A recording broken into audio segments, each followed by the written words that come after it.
semampu kita bagaimana caranya. Nafsu kita dibesarkan boleh, tapi untuk hal ibadah kepada Allah Ta'ala. Nafsu, ini nafsu namanya. Dan apabila dia dapat memilih akan sesuatu, itu ikhtiar namanya. Dan apabila ia percaya, kita percaya nih bahwa majelis ilmu ini pahalanya banyak.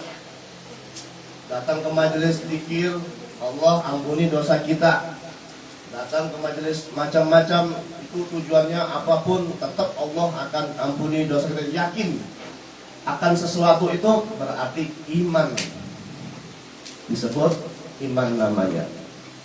Dan bila ia dapat menimbang akan sesuatu, yaitu akal. Adinu akal. Agama adalah akal.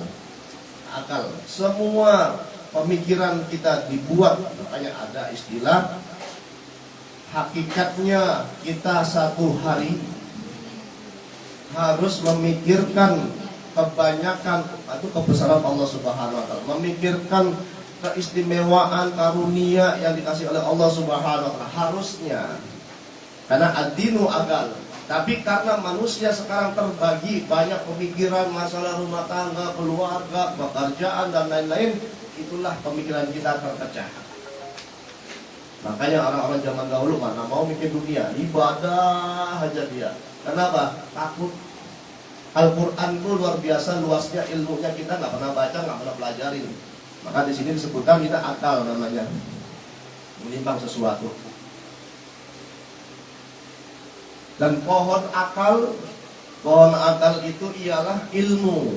Makanya ilmu itu bayang-bayang diri yang sebenarnya diri kita. Kenapa kita harus menuntut ilmu? Kenapa harus memiliki ilmu? Karena ilmu jamaknya ain lam mim. Kata kali disebutkan ain lam mim, ilmu ailiyin. Ain yang pertama ailiyin, tinggi, derajatnya tinggi, semuanya tinggi. Orang yang berilmu yang memiliki derajat tinggi, walaupun dia masih muda, tapi karena punya ilmunya maka Allah tinggikan derajatnya. Kalau orang sudah tua, dia nggak bisa memiliki ilmunya, nggak bisa menguasai ilmunya, dia suka mabok, suka minum, suka macam-macam, maka tidak akan ada bisa menghargai dia, nggak akan dia bisa menaikkan derajatnya karena dia banyak bermaksiat kepada Allah Subhanahu wa taala.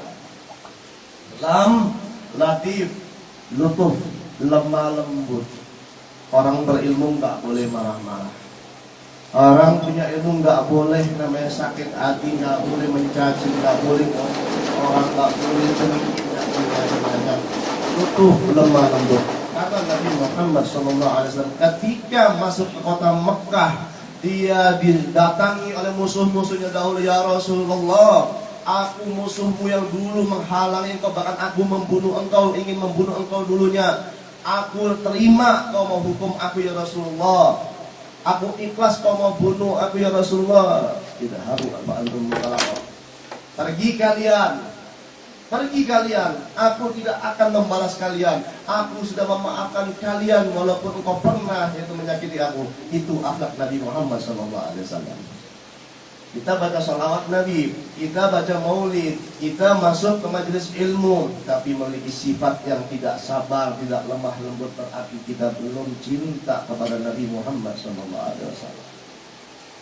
Maka belajarlah hadirin, kita ini sudah banyak berbuat dosa. Kesempatan nggak ada dua kali. Bisa menghadiri majelis ilmu, bisa duduk majelis ilmu, itu suatu karunia, satu nikmat yang tidak bisa dibeli oleh apapun. Orang kaya tidak bisa duduk di majelis. Orang yang memiliki harta banyak belum tentu dia bisa duduk majelis. Tapi kita alhamdulillah yang dikatakan kaya, ya inilah orang paling kaya di dunia, yaitu orang yang menyempatkan dirinya untuk ibadah kepada Allah Subhanahu wa taala. Lutuf, lemah lembut, disakiti orang tidak pernah membalas. Bahkan Rasulullah dilempar batu tidak membalas. Bahkan Sayyidina Ali pun radhiyallahu an pernah ketika dia dakwah dalam satu masjid, ketika itu mau dilempar, mau